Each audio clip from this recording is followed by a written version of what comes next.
Mars enters Cancer from March 25th until May 20th. Now, this ingress is a momentous moment, truly a big deal. Why?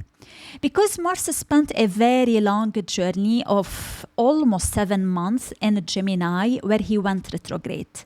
So we've been dealing with this Mars in Gemini energy, with this scattered, distracting, all over the place energy for a long time.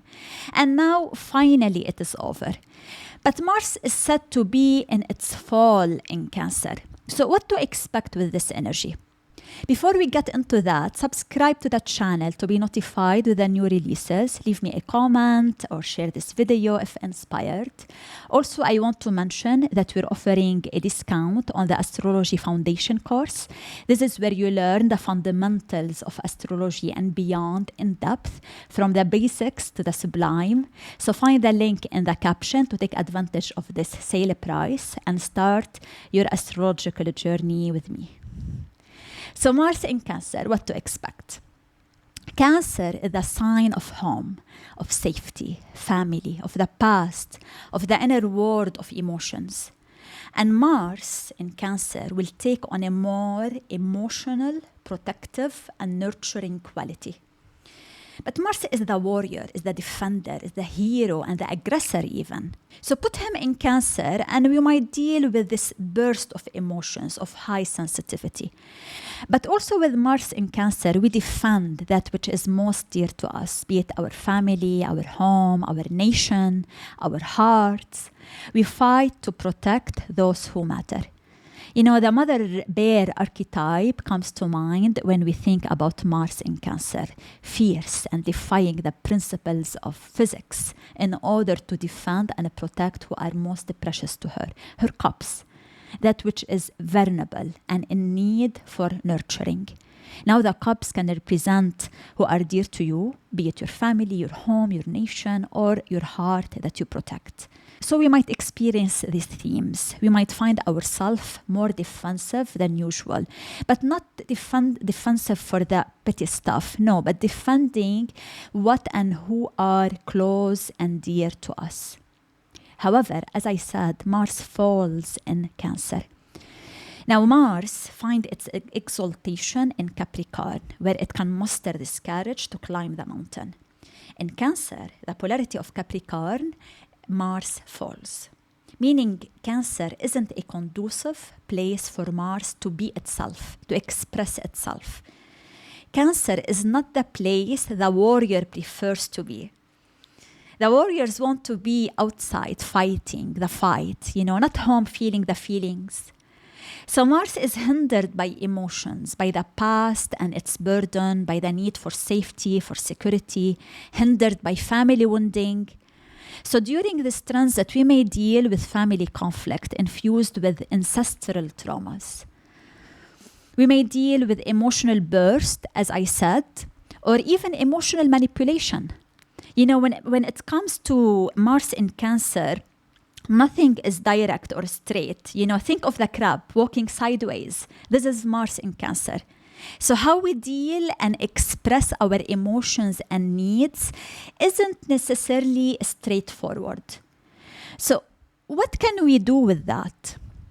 Now, when this pattern arises during this transit, we are invited to reflect on why we tend to communicate our needs, our emotional needs, in such indirect and perhaps sometimes even manipulative ways. We are invited to reflect on why we avoid showing up truthfully in our vulnerability and needs. What are we afraid of? What are we protecting? Here, we start to cultivate deeper emotional wisdom. So this is one way to make the best out of this transit. So as I said, this is not the easiest place for Mars to be. But despite that Mars falls in Cancer, Mars will form during its transit in Cancer, will form several harmonious aspects. So in a way, this is the best-worst journey of Mars. So first, Mars forms a trine with Saturn, Mars being in Cancer and Saturn being in Pisces.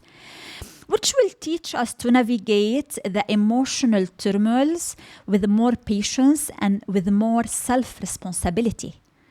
Also, Saturn will help us understand that to reach the summit, to feel secure, to be seen in the world, we must first establish a foundation of inner security, meaning to feel safe in our feeling, to feel safe in feeling. If you want to feel secure in the world, you must learn how to feel secure and safe in your emotions first, to cultivate emotional resilience, not emotional defenses, but emotional strength, emotional courage, the courage required to heal in silence.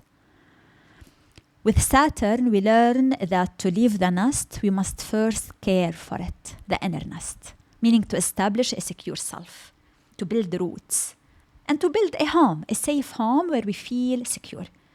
So think of Cancer as the roots, of the tree, and the tree being your self-expression, your self-expansion in the world. You must make sure these roots are healthy. And the roots are your relationship to your emotional reality, your relationship to your past, to home, to family. And with Saturn being the Lord of time, in communion with Mars in Cancer, we learn to give ourselves the necessary time to heal, to take all the time we need, and to be at peace that sometimes this involves that we need to protect ourselves. We need to keep the shell of the crab, so to speak, for a while, and take our sweet time to feel safe, to let it go. It is a vulnerable process, that only a warrior, which is Mars, can truly undertake.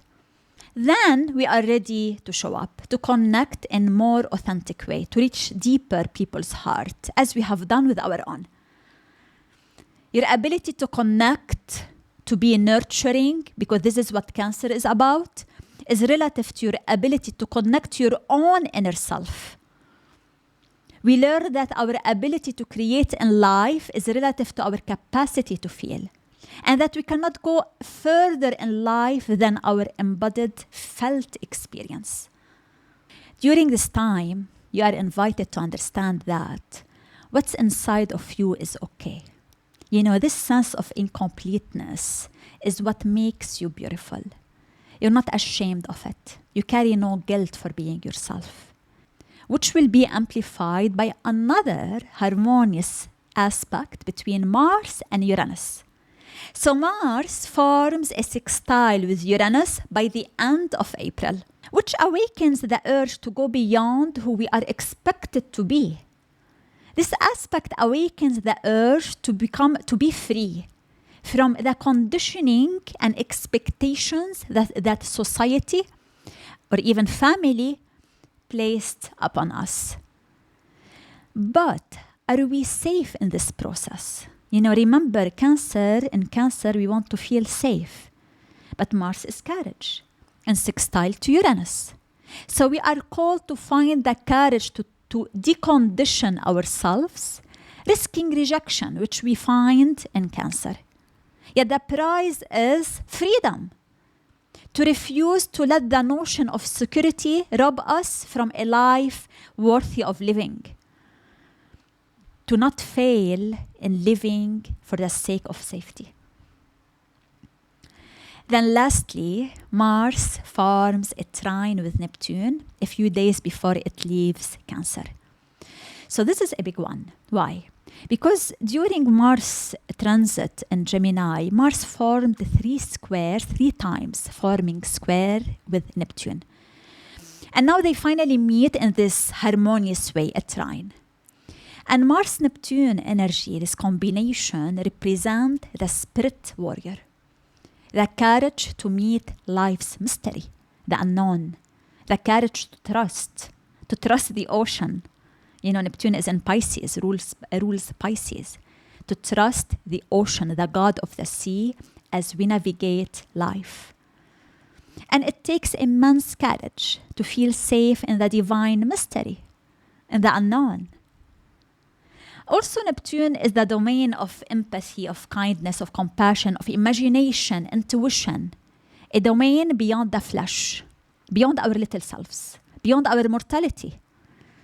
And this trine, this harmonious angle between Mars and Neptune, teaches us that at times, the most heroic act is to be sensitive for the needs of others. And this is relative to how sensitive we are towards our own needs. Remember, in Cancer, we are learning to feel safe in our own reality. And with Mars trine Neptune, this inner sensitivity towards our own feelings and needs, which requires lots of courage, Mars, becomes the bridge towards deeper intuition, deeper kindness, deeper sensitivity towards others. When you receive Neptune, you receive divine ecstasy. This is the highest aspect of Neptune. And ecstasy is only found in something greater than oneself. With Mars-Neptune dance, we learn that when we deepen our connection to our innermost selves, we are capable of connecting to something greater than ourselves.